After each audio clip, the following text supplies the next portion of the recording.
All right, greetings everyone. So I am coming to you today to do a little video about working with Ellegua. Other variations of his name would be Papa Legba or Eshu, right? And when thinking about working with Ellegua, he's been a very big part of my life over the past couple of years, very influential. Ellegua is the road opener, right? Ellegua is the Orisha that you go to if you want change to happen in your life. If you want to work with any other Orisha, you go to Ellegua first, right? And so my original experience with Ellegua started almost 2 years ago, right? So other Orishas had come to me and I'd been working with other Orishas like Yamaya. I had been working with Obatala. I'd been working a little bit with Oshun, not too much, right? And so I started to think about working with Ellegua, and I think that that's the first sign, right? Constant thoughts about working with an Orisha or a deity. And so if you're constantly thinking about an Orisha, something is bubbling up from your unconscious, and the unconscious is related to spirit, right? So you have to pay attention to spirit. And I'd been thinking about it, and then my friend Conjure Queen, right, she posted a video, right, working with Papa Legba. So I was like, all right, this is a sign from the universe. So it's not just my unconscious bubbling up, it's not just spirit. Ellegua or Papa Legba is sending out signs to me, right? So I'm using these names interchangeably. So what are the differences between the names, right? So Papa Legba is more so Haitian, right? Haitian voodoo, hoodoo, right? New Orleans, right? They'll refer to Ellegua as Papa Legba. So we think about the tradition of celebrating the Orishas, right, and how it translated over on this side of the world, right, Papa Legba. And of course there's more to it than that, right, but Ellegua is an original name from Africa. There's variations of that name depending on which sector in African traditional religion you're talking about, right. And then there's Eshu, which is the child spirit of Ellegua, and in African traditional religion, sectors coming from West Africa, right, they'll try to interact or gain the favor of Eshu, right? But either way, they are all crossroads entities, right? So Ellegua is an entity, right? It's a deity. And my initial experience, I had thought about going to the Crossroads one day, right? It was a Friday. I just kept thinking about Ellegua. I kept thinking about him and thinking about him. It's like, all right, well, I'm getting off of work early. Should I go and do this Crossroads ritual? Because I saw the video, right? 16 pennies video. And I saw it and I said, okay, maybe I should do this video. And then I was apprehensive because Ellegua is an entire deity, right? So I was apprehensive. So I took a scenic route home. I wanted to get food first. And I took this scenic route home. And all of a sudden, these strange occurrences started to happen, such as, a man in a black trench coat and like a top hat was following me, like a black fedora kind of top hat. It's kind of following me in doorways, because I have visual sights. I have the sight to see spirits and deities, right? And so I just saw this shadowy figure in doorways. I saw a lot of red lights around homes, right? So Ellegua, the colors are red and black. And then probably the strangest occurrence. So I saw this man coming towards me, and he was dressed in a trench coat. This was a physical man. This was not some kind of like shadow. And I saw this man coming towards me, and he also had a top hat on, and he was like down the block, right? And so he's down the block.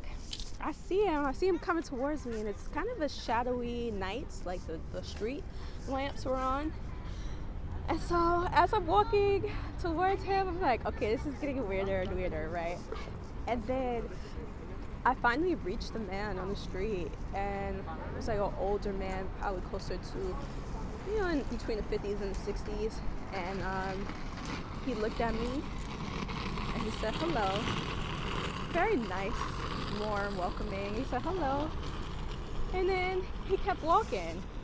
So just think about it. This man in a black trench coat, a black top hat, just saying hello to me. And then he kept it pushing, right? So I was like, all right, I'm seeing these figures, I'm seeing red lights, now I'm seeing a physical manifestation. Ellegua is reaching out. But still that night, I didn't do the ritual because I didn't have all the materials, I was hungry, it was just a lot of stuff going on, right? So eventually I did do the ritual. And let me tell you, Papa Legba, Ellegua, Eshu will get you exactly what you want. He is not like other Orishas. Other Orishas, you think about working with deities. Deities give you lessons, right? Lessons, not really like spell casting or rituals. They will give you lessons as a means to getting what you want versus just like actually giving this to you. But Ellegua will give you exactly what you're asking for. You give him the right materials at a crossroads, at the altar. Ellegua will change your life. I go to Ellegua for everything. I want to travel. I need the money to travel. Ellegua, please. Or, Papa Legba, please. If I go to the crossroads, I'm going to Papa Legba, and I know that, right? If I'm thinking about the altar, my altar space, I'm coming to Ellegua because you buy Ellegua candles. It's very rare or hard to find a Papa Legba candle. So that's why I say Papa Legba is at the crossroads, right? And then at the door, right, like outside the home, maybe the entrance to the home is Eshu, right? The child spirit, right? You don't really want Eshu too much in your home because Eshu is a little trickster. But honestly, Papa Legba and Ellegua could be tricksters as well. Partly because Ellegua is a manifestation or an embodiment of Mercury, right? The planet Mercury, right? So some people think that Ellegua's day is on Wednesday. I would say it's Monday because that's the gateway to the beginning of the week, right? That's Sunday going into the Monday at 12 a.m., right? Instead of Wednesday, because I associate Wednesday with Oya. And so that is, so it's loud outside. I'm about to go into a library, do some work.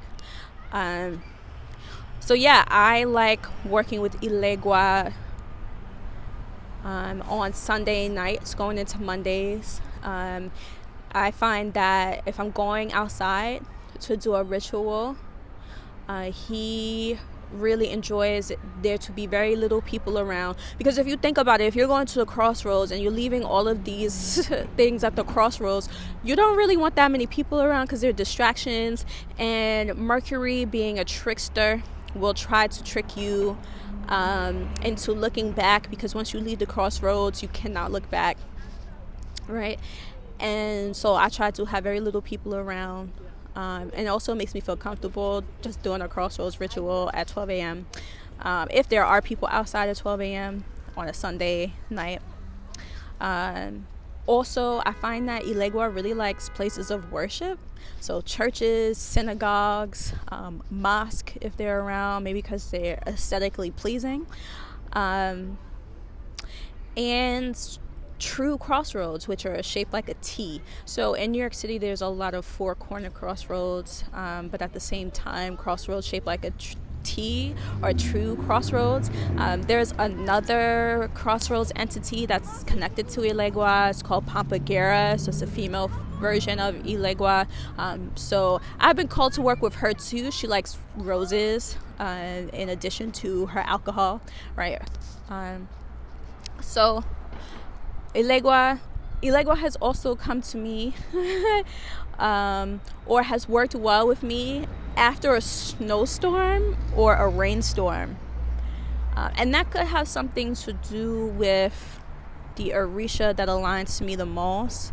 And it also could have something to do with there being very little people outside after a snowstorm or a rainstorm, right? And Ellegua loves that, especially after a snowstorm. Let me tell you, I've gotten jobs very quickly. Snap my fingers and get a job. Taking my concerns to Ellegua. So I'm at a point in my relationship to this deity where I'm comfortable just doing altar work, right? But if something is very big, I will go to Papa Legba at the Crossroads night after night after night after night, right? If it's very big, right? Something that would be life-changing, but also simple altar work. I would say if you want to begin working with Ellegua, start with Papa Legba at the Crossroads. Do more research on the difference between the three. To me, I combine them as one entity, and I just see the entity as being different depending on how you call on the entity. Ellegua is the African version of Mercury embodied. So if you think about other cultures, Ellegua could be associated to Odin, right? Odin is more Viking, still mercurial, low-key mercurial, right? That's Ellegua, but Ellegua is just African. Probably, I'm not sure which deity was around longest. But you have to understand that when you think about Mercury in different cultures, the offerings will be different. How you approach the deities will be different. But these are still embodiments of Mercury, right? And so you have to think about what aligns with you the most. And for me, hoodoo aligns with me the most. Partly because hoodoo is more spiritual. I'm not initiated in any religion. I've been thinking about being initiated in religions, the African traditional religions, but it's been over a decade since I've been in the religion. I'm more aligned with spirituality, which is hoodoo, so hoodoo practice. So I interchange which aspect of Ellegua I work with. So Papa Legba, if I'm really feeling like something is major and I need to physically get up and show devotion, right, at a crossroads, I will go to Papa Legba. If I'm just trying to get a couple of thousands of dollars, I'm gonna go to Ellegua at the altar. If I need really protection or some other changes to happen, maybe in how I interact with people, maybe protection against the evil eye, I go to Eshu for protection.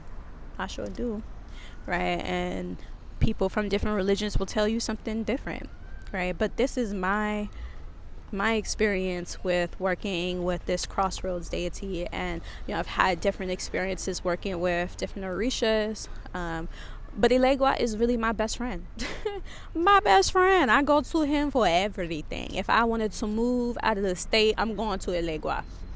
I'm gonna do multiple things. I probably go to the Crossroads and light a candle at the altar just to be sure, right?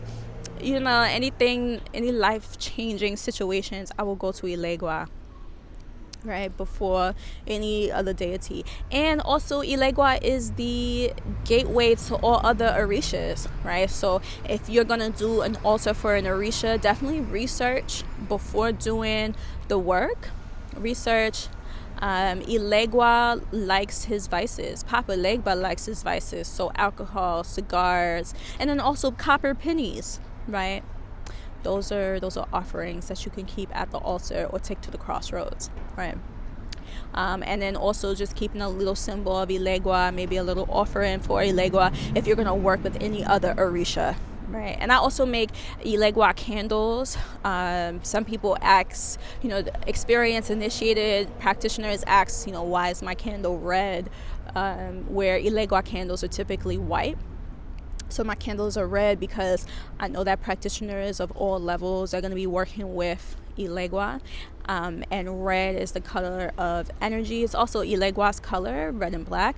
But red is the color of energy, fire, moving forward, coming out of stagnation, right? And so I choose that for a road opening candle, so that if someone is of, different initiations, different levels of experience, they can still work with the candle and get results, right? But I would say if you're going to use a candle, definitely include offerings to Eleggua.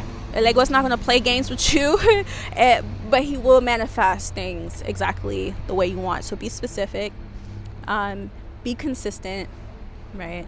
Make sure you give the offerings. And yeah, that has been my experience working with Eleggua, Papalegba, Eshu. Right? So if you like this video, comment below, like, or share. Bye.